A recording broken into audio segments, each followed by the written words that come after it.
नमस्कार, good morning, सुप्रभात। मैं हूं आपके साथ रवि मिश्रा। करते खबरों की शुरुआत वॉरजोन से। खबर, इजरायल के आईडीएफ चीफ हर्जी हालेवी का इस्तीफा। रक्षा मंत्री इजरायल कार्ड्स को सौंपा इस्तीफा और 6 मार्च तक पद पर बने रहेंगे हालेवी।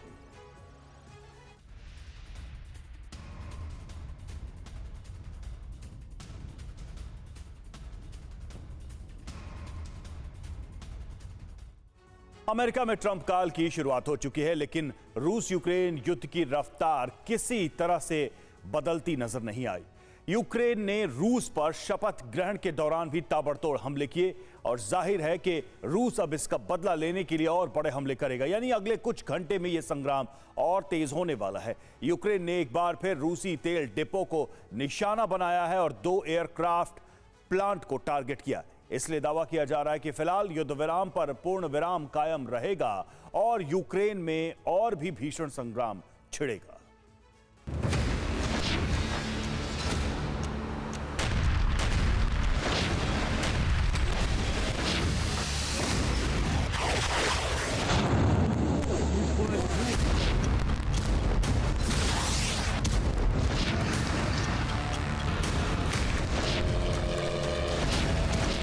रूस की जमीन पर फिर धमाके, फिर वैसी ही आग।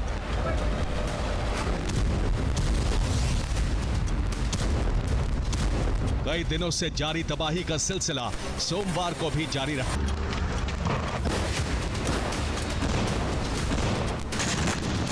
कोई मलाल नहीं कि अब बाइडेन नहीं है, कोई फिक्र नहीं कि अब यूएस हथियार देगा या नहीं।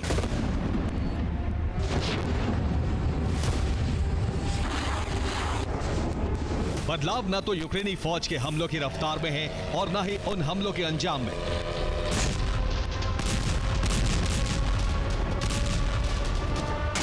अमेरिका में जिस वक्त शपथ ग्रहण चल रहा था, रूस में उस वक्त बारूद बरस रहा था। युद्ध खत्म करने का वादा करने वाले ट्रंप सत्ता संभाल रहे थे, तो वहीं यूक्रेन पूरे जोश के साथ हमले कर रहा था। इन तस्वीरों से जाहिर है कि ना तो ज़ेलेंस्की की सोच बदली है और ना ही यूक्रेनी सैनिकों के जोश में कमी है।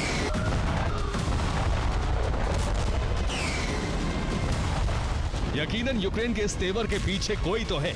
यूक्रेन के हौसले की वजह जानने से पहले ट्रंप के वेलकम में हुई यूक्रेन की बारूदी आतिशबाजी देख लीजिए।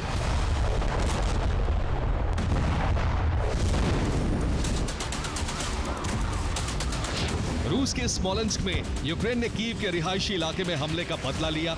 यूक्रेनी ड्रोन से एक अपार्टमेंट के 6 मंजिलों में आग लग गई। रूस के स्मोलेंस्क में यूक्रेनी ड्रोन के टारगेट पर एक बहुत बड़ा ठिकाना था।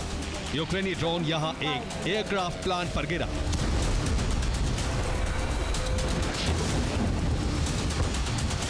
प्लांट में रूस की मिसाइल का प्रोडक्शन होता था। स्मोलेंस्क प्लांट में KH-59 मिसाइल बनाई जा रही थी। प्लांट में फाइटर एयरक्राफ्ट की मरम्मत होती थी।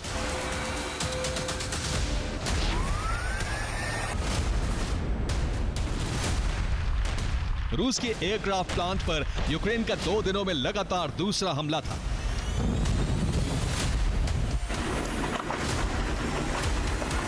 रविवार को यूक्रेनी ड्रोन ने कजान एयरक्राफ्ट प्लांट को निशाना बनाया था। यहां से धमाके की तस्वीरें भी आई थी।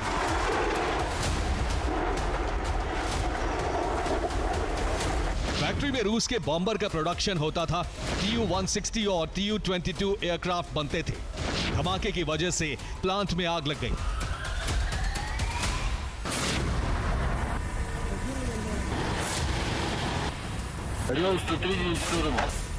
रूस के वोरोनिश के लेस्की में पहले से जल रहे ऑयल डिपो को फिर निशाना बनाया गया। नए हमले की वजह से डिपो में आग और भड़क उठी।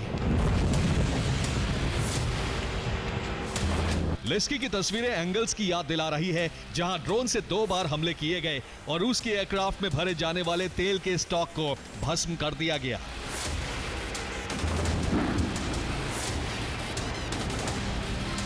रूस के लेनिनग्राद में एक रहस्यमयी आग को लेकर भी यूक्रेन पर हमले का शक जताया जा रहा है। यहां सड़क किनारे मौजूद कई कंटेनर में भयंकर आग लग गई। रूस की तरफ से किसी हमले का दावा नहीं है, लेकिन माना जा रहा है कि इसके पीछे भी यूक्रेनी जासूस हो सकते हैं।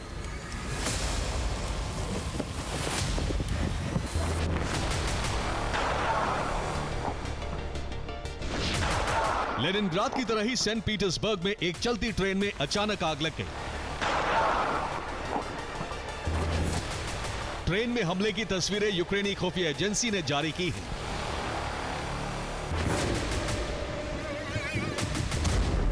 पिछले 1 महीने से यूक्रेनी जासूसों ने सेना की सप्लाई से जुड़ी कई ट्रेनों को भस्म कर दिया है। आपको दिखाते हैं रूस में कितनी तबाही हुई है।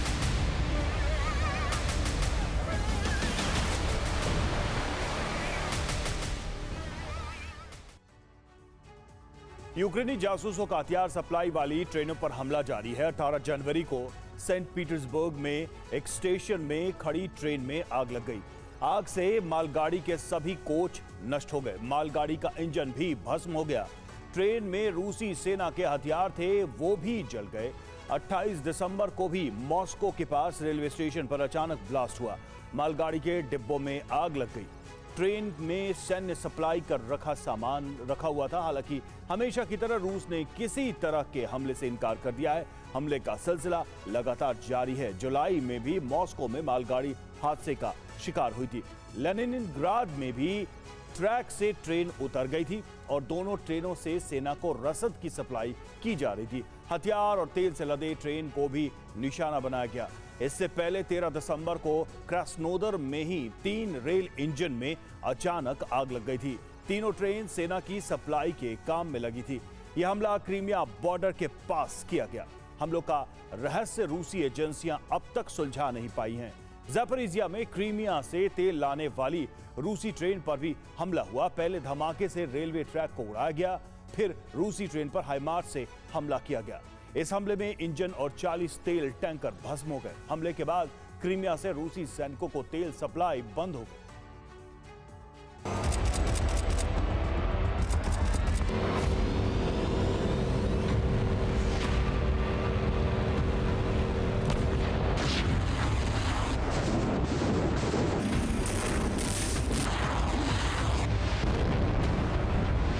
सिर्फ रेलवे स्टेशन ही नहीं, यूक्रेनी एजेंट्स एयरबेस में भी घुसकर हमले कर रहे हैं।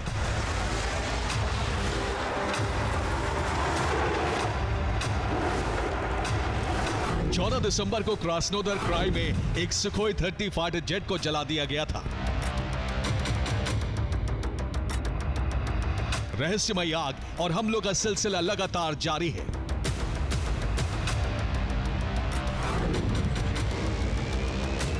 रूस के स्तावरोपोल में एक फैक्ट्री में अचानक भीषण आग लगी। यह जूते बनाने का कारखाना था।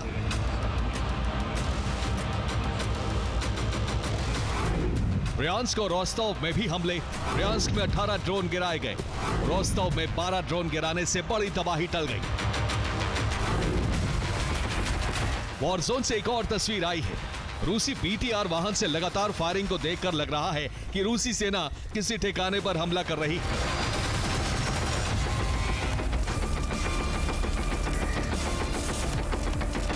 लेकिन सच यह है कि इस वाहन पर यूक्रेनी ड्रोन से हमला हुआ। आग लगने के बाद वाहन में जो खराबी आई, उसकी वजह से लगातार फायरिंग होने लगी।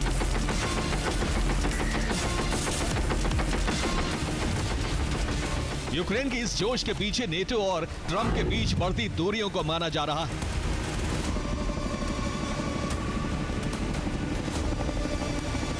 यूरोपियन यूनियन से यूक्रेन को भरोसा मिला है।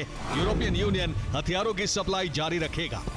नेटो प्रमुख यूक्रेन के लिए हथियार सप्लाई करेंगे।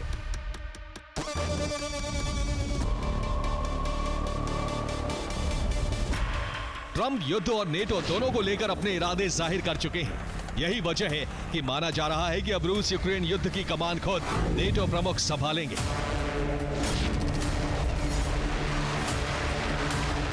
यूक्रेन के जरिए नेटो का ट्रंप को संदेश है कि रूस के सामने यूरोप झुकेगा नहीं। वॉर एक्सपर्ट्स के मुताबिक युद्ध को लंबा खींचा जाएगा ताकि रूस भीषण पलटवार के लिए मजबूर हो और ट्रंप हथियारों की सप्लाई न रोक सके। Bureau report, TV9 Bharatvarsh.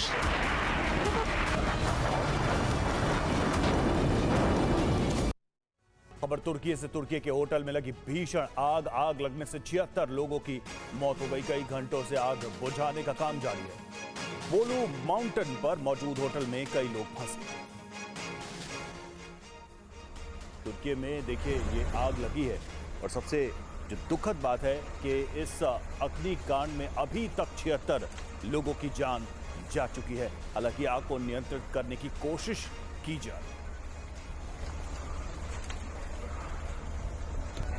बोलू माउंटेन पर यह होटल मौजूद, उसमें कई लोग फंसे हुए हैं। तस्वीरें उसी जगह की, तुर्की के उसी होटल की जहां पर यह भीषण आग लगी।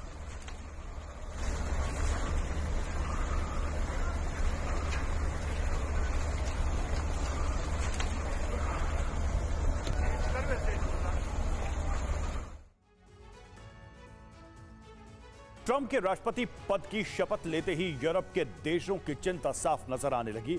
यूरोपियन यूनियन की चिंता है कि अमेरिका की विदेश नीति बदल चुकी है और वर्तमान सरकार की प्राथमिकता यूरोप न यूक्रेन की सुरक्षा है। यही वजह है कि यूरोप के कई बड़े नेता ट्रंप के शपथ समारोह में भी नहीं पहुंचे। यूरोप ने बिना अमेरिकी मदद के यूक्रेन युद्ध जारी रखने की रणनीति तैयार की है। इसके साथ ही अपनी सुरक्षा के लिए आत्मनिर्भर बनने का प्लान भी तैयार कर लिया है। सवाल यह है कि क्या ट्रंप शासनकाल में नाटो का अंत होने जा रहा है और क्या यूरोप रूस की जंग छिड़ने वाली है? किसी देश की विदेश नीति को पूरी तरह बदलने में कई दशक लगते हैं। ट्रंप की वापसी के साथ ही अमेरिका की विदेश नीति में परिवर्तन दिखने लगे हैं।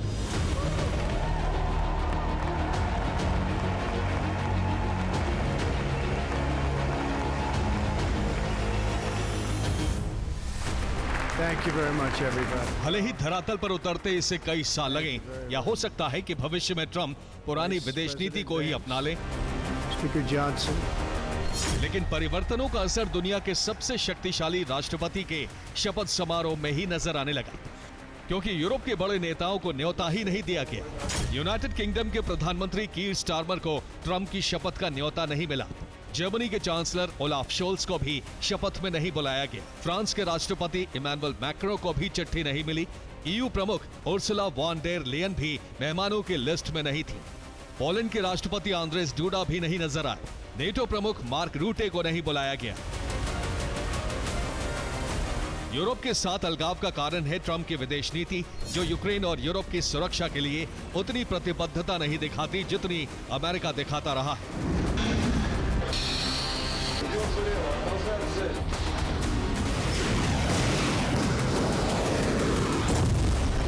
अब ये खाई और चौड़ी होती जा रही है। ट्रंप की शपथ के दौरान ही फ्रांस के राष्ट्रपति का बयान इसकी तस्दीक करता है। ट्रंप की वापसी के साथ ही यूरोप का सुरक्षा चक्र उतना मजबूत नहीं रह गया है जितना माना जाता रहा है, जिसकी वजह है यूक्रेन की सुरक्षा गारंटी से अमेरिका का हाथ खींचना।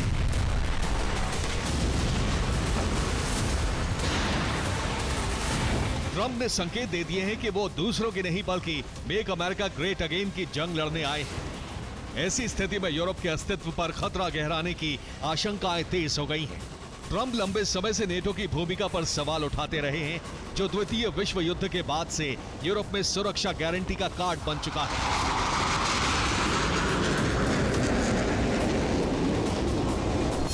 नेटो में यूरोप के 30 देश हैं। ट्रंप ने चुनाव प्रचार के दौरान ही कहा था कि यदि बाकी नेटो सदस्य अपना रक्षा बजट नहीं बढ़ाते तो अमेरिका अपने खर्च पर उन्हें सुरक्षा क्यों देगा।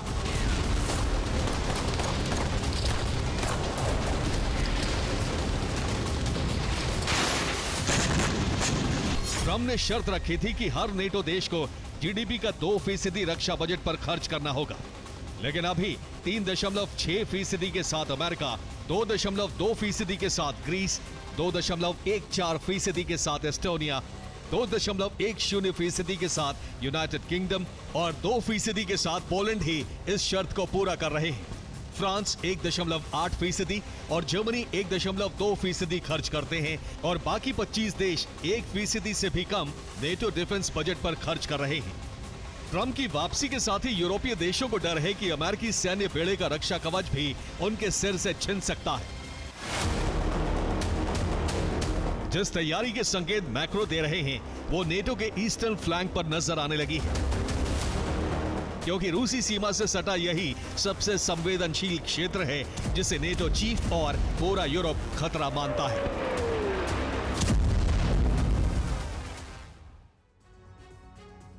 और नेटो का ईस्टर्न फ्लैंक यानी रूसी सीमा के करीबी देश और हिस्से में अब नेटो सेनाओं की गतिविधि तेज हो गई है।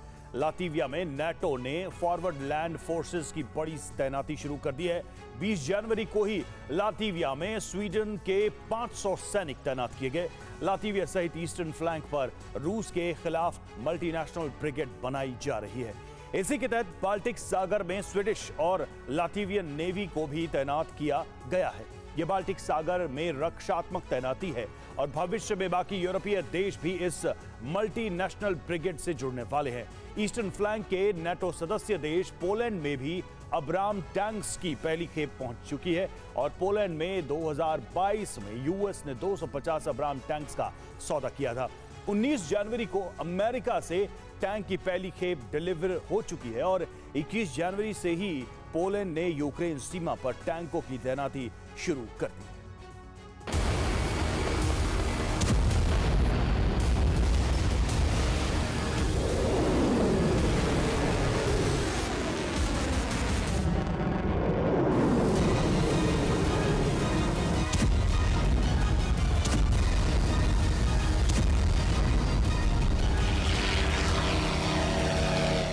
यूरोप के देशों ने रूस से निपटने की तैयारी शुरू कर दी है और वो मान चुके हैं कि इस जंग में ट्रंप सरकार का सहयोग नहीं मिलने वाला है। इसीलिए रूस को यूरोप के सभी देश यूक्रेन के साथ जंग में उलझाए रखने की रणनीति पर आगे बढ़ रहे हैं।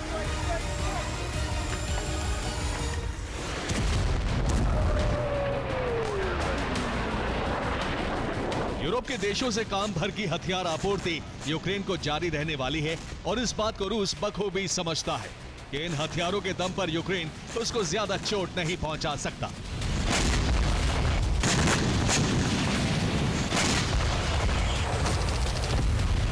बदलते हालात को देखते हुए रूस ने यूरोप की घेराबंदी कर दबाव बनाना शुरू कर दिया है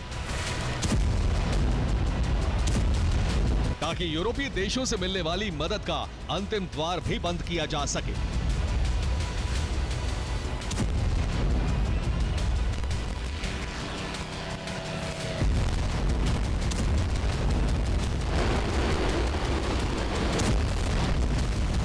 अटलांटिक महासागर से इसकी शुरुआत हो चुकी है। रूस का एक ओशियोनोग्राफिक वेसल उत्तरी अटलांटिक महासागर में देखा गया। ओशियोनोग्राफिक जहाज समुद्री शोध के काम आते हैं। पुर्तगाल के करीब इस जहाज को ट्रेस किया गया। पुर्तगाली वायुसेना ने 19 जनवरी को जहाज को ट्रेस किया। पुर्तगाल का दावा है कि जहाज को समुद्र तल पर बिछे इंटरनेट केबल काटने के लिए भेजा गया। रूस की डार्क फ्लीट के कई जहाज यूरोप के इंफ्रा को तबाह करने की कोशिश कर रहे हैं। ट्रंप की वापसी के बाद समीकरण रूस के हित में नजर आ रहे हैं। जब तक अमेरिकी संप्रभुता या अमेरिकी हितों पर रूस खतरा नहीं बनता, तब तक रूस के खिलाफ ट्रंप का रुख आक्रामक होने की उम्मीद कम ही है।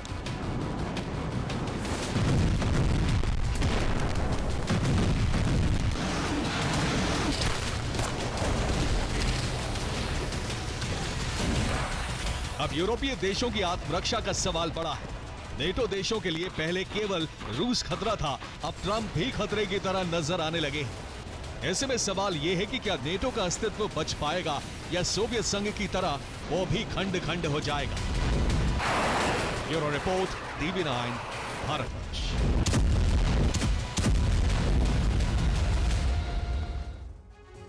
और इधर कुर्स्क की जंग में पुतिन को बड़ा झटका लगा है। दरअसल अब तक पुतिन कुर्स्क में किम सैनिकों की मौजूदगी से इनकार कर रहे थे, लेकिन अब ज़ेलेंस्की ने एक वीडियो जारी कर पुतिन के झूठ का पर्दाफाश कर दिया। सिर्फ इतना ही नहीं, दावा है कि कोरियाई सैनिकों को छल से रूस लाया गया।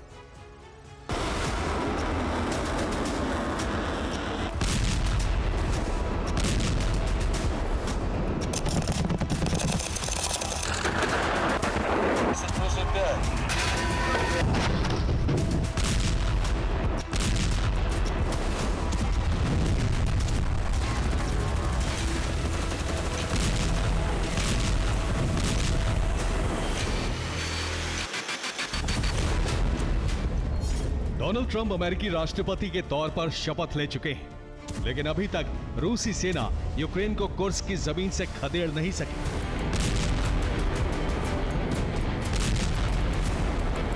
ऐसे में अब कुर्स्क की जंग और ज्यादा भीषण हो चुकी है। रूसी सेना और कोरियाई सैनिक ज्वाइंट ऑपरेशन चलाकर यूक्रेनी सैनिकों पर बड़े हमले कर रहे हैं। बीते 24 घंटे में कुर्स्क में यूक्रेन को जबरदस्त नुकसान पहुंचा है। कुर्स्क में यूक्रेन के 460 सैनिकों की मौत हो चुकी है। यूक्रेन के 4 टैंक तबाह हो गए, 4 इन्फेंट्री व्हीकल रूसी सैनिकों ने नष्ट कर दिए, 10 बख्तरबंद वाहन भी तबाह कर दिए गए। इसके अलावा यूक्रेन के 4 ड्रोन हेडक्वार्टर और 1 हथियार डिपो भी तबाह कर दिया गया है। कुर्स्क की जंग में भले ही यूक्रेन को रूस ने नुकसान पहुंचाया है, लेकिन यूक्रेन की कैद में मौजूद कोरियाई सैनिकों को लेकर जो खुलासे ज़ेलेंस्की कर रहे हैं, उसने क्रेमलिन में खलबली मचा दी है।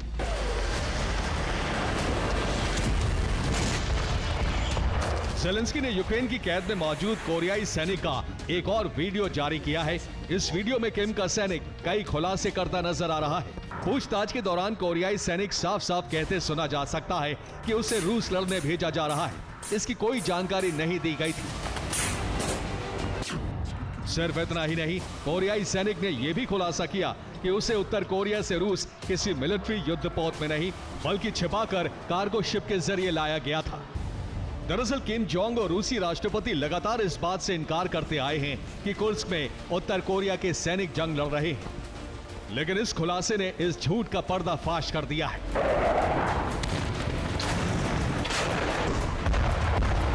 इससे पहले 12 जनवरी को भी एक वीडियो सामने आया था, जिसमें कोरियाई सैनिक ने बताया था कि उसे ट्रेनिंग के नाम पर रूस भेजा गया था। इधर कुर्स्क में लड़ रहे किम के सैनिकों को लेकर दक्षिण कोरिया ने बड़ा दावा किया है। दक्षिण कोरिया की रिपोर्ट के मुताबिक अक्टूबर 2024 में करीब 10,000 किम के सैनिक रूस में जंग लड़ने गए थे, जिसमें से 3 से 4 हजार सैनिकों की मौत हो चुकी है। दरअसल ज़ेलेंस्की जानते हैं कि ट्रंप शासन में अमेरिका से मदद मुश्किल है। ऐसे में वो पुतिन को मिल रही कोरियाई मदद का खुलासा कर नेटो देशों से हथियारों की सप्लाई तेज करने की अपील कर रहे हैं। Bureau report, TV9 Bharatvarsh.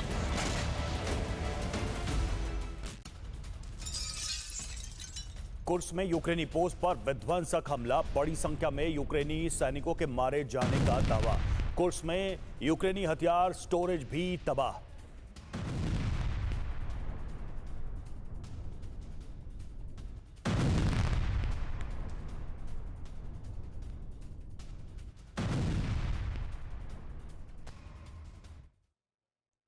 Trump की शपथ के बाद ज़ेलेंस्की को भी डर था और उम्मीद भी। डर इस बात का कि ट्रंप यूक्रेन को हथियारों की सप्लाई बंद कर देंगे, और उम्मीद इस बात की कि बातचीत के जरिए ट्रंप सीज फायर करवा सकते हैं। ज़ेलेंस्की की ये आखिरी उम्मीद अब टूट चुकी है। पुतिन ने युद्ध विराम के लिए ऐसी शर्तें रख दी हैं जिसे ट्रंप के लिए पूरा करना बेहद मुश्किल है।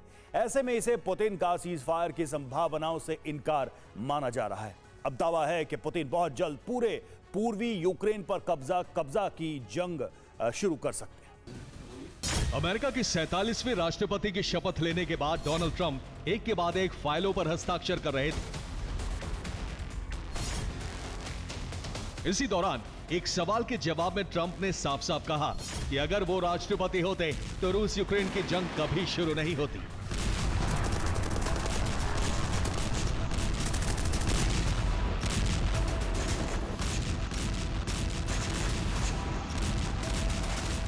शपथ लेने के कुछ घंटों बाद ट्रंप को यकीन था कि वो रूस यूक्रेन जंग को खत्म कर देंगे, लेकिन अब उनका ये यकीन डगमगाता नजर आ रहा है। माना जा रहा है कि रूस यूक्रेन की जंग फिलहाल रुकने वाली नहीं है।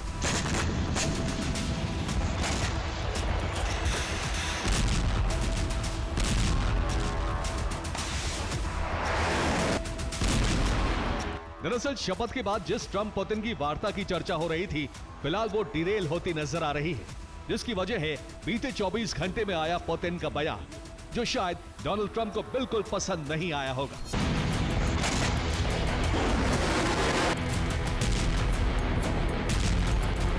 दरअसल ट्रंप की शपथ से कुछ देर पहले ही पुतिन ने रूसी सुरक्षा परिषद की बैठक बुलाई थी। इसी दौरान उन्होंने ये बात कही। इस बयान से 4 बड़ी बातें निकलकर सामने आती हैं। नंबर 1, पुतिन चाहते हैं कि डील में रूस का हित सर्वोपरि हो। नंबर 2, डील का उद्देश्य अस्थायी सीजफायर नहीं होना चाहिए। नंबर 3, पुतिन दुश्मन को फिर से शक्ति इकट्ठा करने का मौका नहीं देंगे। नंबर 4, वार्ता का उद्देश्य दीर्घकालिक शांति होना चाहिए।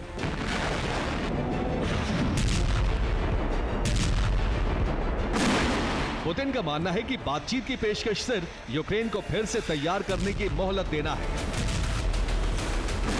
यूक्रेन और नेटो कुछ महीनों का युद्ध विराम लेकर फिर पूरी तैयारी से रूस पर हमला करेंगे।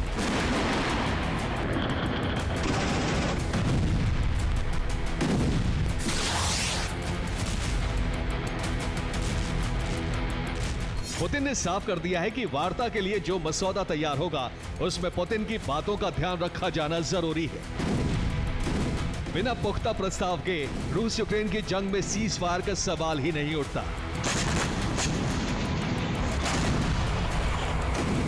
हालांकि पुतिन के इस मैसेज पर डोनाल्ड ट्रंप ने भी साफ साफ कहा है कि पुतिन का यह रुख रूस को बर्बाद कर देगा।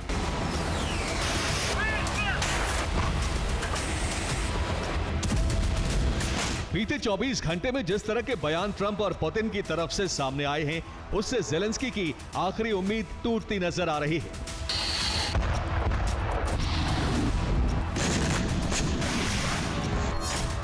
दरअसल एक तरफ रूसी राष्ट्रपति व्लादिमीर पुतिन सीजफायर के लिए इच्छुक नहीं दिख रहे हैं, तो दूसरी तरफ ट्रंप ने साफ कर दिया है कि अमेरिका अब दूसरों की जंग नहीं लड़ेगा।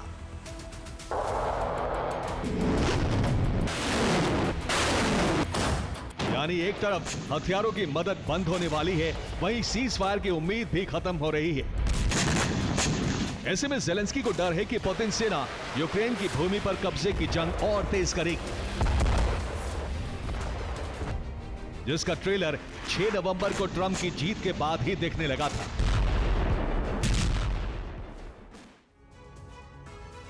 और 6 नवंबर के बाद रूसी सेना ने यूक्रेन पर कब्जे की रफ्तार दोगुनी कर दी थी। यूक्रेन के मैप पर जो लाल रंग वाला हिस्सा है, यहां 6 नवंबर से पहले रूस का कब्जा हो चुका था।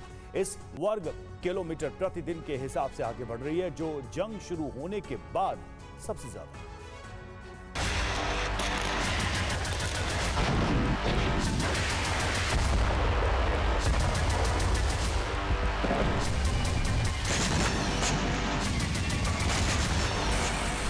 पुतिन किसी भी कीमत पर फिलहाल सीजफायर नहीं चाहते हैं।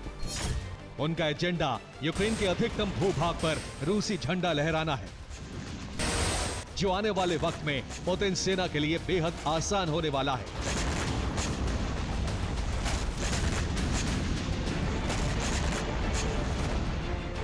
दरअसल एक तरफ ज़ेलेंस्की सेना को हथियारों की मदद बंद होने वाली है, वहीं दूसरी तरफ पुतिन को अपने मित्र देशों से बड़ी संख्या में हथियार मिलने वाले हैं।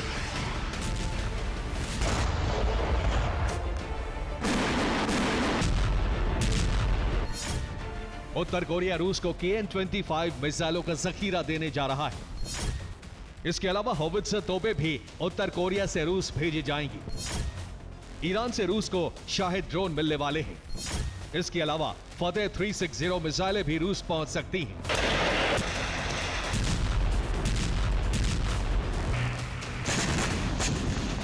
हथियारों का नया जखीरा रूस पहुंचते ही पुतिन यूक्रेन दहन का नया सिलसिला शुरू कर देंगे। एक तरफ पुतिन यूक्रेन दहन की तैयारी में है, तो वहीं हर फ्रंट पर घिरते जा रहे ज़ेलेंस्की बौखलाए हुए हैं। यूक्रेन के 3 पूर्व जनरलों को SBU ने हिरासत में ले लिया है। इनमें brigadier general Yuri Halushkin, lieutenant general Arthur Horbekov और कर्नल इलिया लपिन का नाम शामिल है। मई 2024 में रूसी सेना खार्किव में दाखिल हो गई थी। तब खार्किव की कमान इन तीनों जनरल्स के पास थी। यूक्रेन में इनकी रणनीति पर सवाल उठ रहे हैं। दावा है कि ये जनरल वक्त से पहले फ्रंट लाइन छोड़कर भाग गए थे, जिससे वहां मौजूद यूक्रेनी सैनिक नियंत्रण खो बैठे। खार्किव ओब्लास्ट के एक हिस्से पर रूस ने कब्जा कर लिया। माना जा रहा है कि हार करीब देखते हुए यूक्रेनी सेना में दोषियों को ढूंढा जा रहा है ताकि हार का ठीकरा दूसरों के सिर मढ़ा जा सके। इसे लेकर ज़ेलेंस्की का बयान भी सामने आया है। उन्होंने कहा, मैं आज की कार्रवाई के लिए एसबीयू को धन्यवाद देता हूं। यह संदेश जाना जरूरी है कि दोषियों को बख्शा नहीं जाएगा। वरिष्ठ सैन्य कमांडर जांच से ऊपर नहीं है। साफ है, बीते 24 घंटे में वॉशिंगटन से लेकर क्रेमलिन तक जो कुछ हुआ उसने यूक्रेनी सेना और ज़ेलेंस्की को घोर निराशा में डुबा दिया है। डर है कि पुतिन बहुत जल्द ज़ेलेंस्की का खेल खत्म कर सकते हैं। Bureau report, TV9 Bharatvarsh. और ट्रंप ने शपथ ग्रहण के बाद चीन को लेकर कई बड़े ऐलान कर दिए, जिससे साफ हो गया कि ट्रंप चीन को बैकफुट पर धकेलने के लिए बड़ी रणनीति बनाने जा रहे हैं। अगर चीन ने पलटवार किया तो महायुद्ध की शुरुआत हो सकती है, क्योंकि जिनपिंग और पुतिन ने मीटिंग करके अमेरिकी वर्चस्व को तोड़ने का ऐलान कर दिया है। यानी सुपर पावर अमेरिका के खिलाफ दो महाशक्तियां एकजुट हो चुकी हैं, जिसके बीच टकराव का पहला एपिसेंटर पनामा कैनाल बन सकती है। इसके पीछे की वजह इस एक्सक्लूसिव रिपोर्ट में समझिए। ट्रंप ने इलेक्शन कैंपेन में ऐलान किया था कि उनके सत्ता में आते ही अमेरिका बदल जाएगा, दुनिया बदल जाएगी।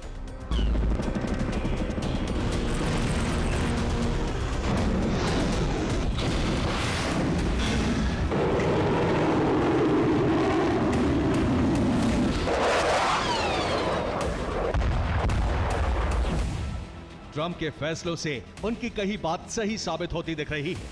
दुनिया तेजी से बदलने की तरफ बढ़ रही है, लेकिन ट्रंप के हिसाब से नहीं, बल्कि तीसरे विश्व युद्ध की तरफ। क्योंकि ट्रंप के ऐलान के बाद चीन और रूस भड़क गए हैं। पुतिन ने युद्ध विराम का फैसला मानने से इनकार कर दिया है, जबकि चीन ट्रंप के फैसलों से बौखला गया है। यानी हालात सुधरने के बजाय बिगड़ने लगे। इसका सीधा मतलब है कि अमेरिका से रूस चीन का टकराव बढ़ गया है।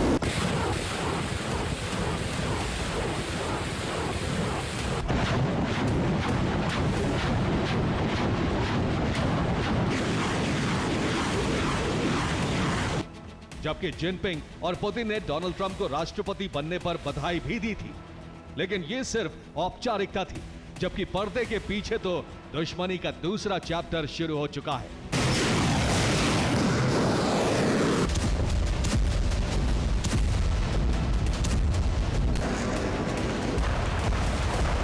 ट्रंप ने शपथ लेने के बाद चीन को लेकर 3 बड़े फैसले लिए। पनामा कैनाल को चीनी नियंत्रण से मुक्त कराने का ऐलान, WHO को चीन के दबाव से मुक्त कराने के लिए WHO से यूएस हटा, मेड इन अमेरिका के जरिए चीन की अर्थव्यवस्था के खिलाफ हल्ला बोल।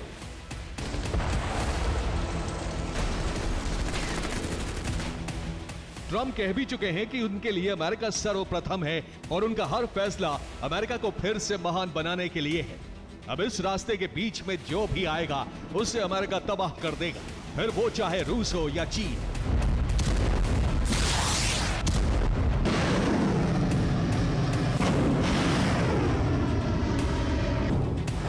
खासतौर से पनामा नहर को लेकर ट्रंप ने साफ कहा कि अमेरिका इसे पनामा से वापस लेने जा रहा है।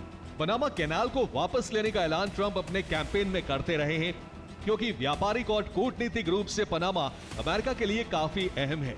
लेकिन अब चीन का दबदबा है। पनामा के सारे बड़े प्रोजेक्ट चीनी कंपनियां कर रही हैं। पनामा कैनाल के 5 बड़े जोन पर चीनी कंपनियों का कंट्रोल है। चीन ने पनामा कैनाल पर सबसे बड़े पुल का निर्माण किया है, साथ ही कोस्ट क्रूज कंट्रोल भी चीन के पास है। अमेरिका का कहना है कि पनामा से गुजरने वाले उसके जहाजों से कई गुना शुल्क वसूला जाता है। अमेरिका के 75% कार्गो शिप पनामा से आते जाते हैं। अमेरिका अपना 14% कारोबार पनामा रूट से ही करता है, यानी करीब 270 अरब डॉलर का कारोबार। पनामा कैनाल से हर साल 14,000 जहाज निकलते हैं, जो कि विश्व के समुद्री व्यापार का 6% है, और इसमें भी इसका सबसे ज्यादा इस्तेमाल अमेरिका करता है। 1914 में अमेरिका ने पनामा का निर्माण पूरा किया था। तब से पनामा पर अमेरिका का कंट्रोल रहा, लेकिन 1999 में अमेरिका ने कैनाल को पनामा को सौंप दिया था। 1999 के बाद से पनामा से चीन की नजदीकियां बढ़ने लगी। चीन ने लगातार निवेश किया, जिससे चीनी कंपनियों को पनामा के सारे प्रोजेक्ट मिल गए। ऐसे में अमेरिका का प्रभाव भी कम हुआ। अब अमेरिका को खतरा है, हालात बिगड़े तो चीन इस रूट को अमेरिका के लिए बंद कर सकता है। इसलिए ट्रंप पनामा का नियंत्रण वापस लेने का ऐलान कर चुके हैं, जिस पर सेंट्रल अमेरिकी देश पनामा ने आपत्ति जताई है। पनामा की राष्ट्रपति जोस राउल ने कहा है, कैनाल पर चीन का कोई दखल नहीं है, अमेरिका के सारे दावे तथ्यहीन हैं। कैनाल पर अमेरिका का नियंत्रण किसी भी सूरत में मंजूर नहीं किया जाएगा। नहर पनामा के नियंत्रण में है और पनामा के नियंत्रण में ही रहेगी, यानी कैनाल को लेकर टकराव बढ़ेगा। पनामा के बयान से यह साफ हो गया है, यानी चीन का दबदबा पनामा से हटाने के लिए अमेरिका को काफी मशक्कत करनी पड़ सकती है। हो सकता है हालात युद्ध में बदल जाए। चीन से अमेरिका का तनाव ताइवान और फिलीपींस को लेकर भी बढ़ सकता है, क्योंकि चीन ताइवान पर कब्जे के लिए कभी भी हमला कर सकता है। फिलीपींस की समुद्री सीमा में चीन ने अपने वॉरशिप तैनात कर दिए हैं, जिसे हटाने के लिए अमेरिका अपना 7वां बेड़ा दक्षिणी चीन सागर में भेज रहा है। ट्रंप ने चीन को घेरने के लिए पुख्ता रणनीति बनाई है, जिसमें एक तरफ चीन के सामान पर इंपोर्ट ड्यूटी बढ़ाई है, साथ ही अमेरिका इलेक्ट्रिकल व्हीकल्स का प्रोडक्शन बढ़ाने की तैयारी कर चुका है। इसके अलावा मेड इन अमेरिका प्रोडक्ट्स पर जोर दिया जाएगा। इसके अलावा WHO में चीन का प्रभाव बढ़ने से भी अमेरिका ने खुद को WHO से अलग कर लिया है। अब अमेरिका चीन के विस्तारवादी मंसूबे को भी रौंदने की तैयारी कर रहा है, खासतौर से 3 मोर्चों पर। पहला मोर्चा ताइवान, दूसरा मोर्चा फिलीपींस, तीसरा मोर्चा हांगकांग। ट्रंप ने शपथ लेने के बाद अपने भाषण में चीन पर सबसे ज्यादा प्रहार किया, क्योंकि इस वक्त चीन अमेरिका के लिए सबसे बड़ी चुनौती बन चुका है। इसलिए अमेरिका आर्थिक और रणनीतिक तौर पर चीन को बैकफुट पर ढकेलना चाहता है, लेकिन चीन पीछे हटने को तैयार नहीं है, बल्कि वो रूस के साथ मिलकर अमेरिका से टकराने की तैयारी में है। ट्रंप के ऐलान के तुरंत बाद जिनपिंग और पुतिन ने वीडियो कॉन्फ्रेंसिंग के जरिए मीटिंग की और अमेरिका के खिलाफ रणनीति बनाई।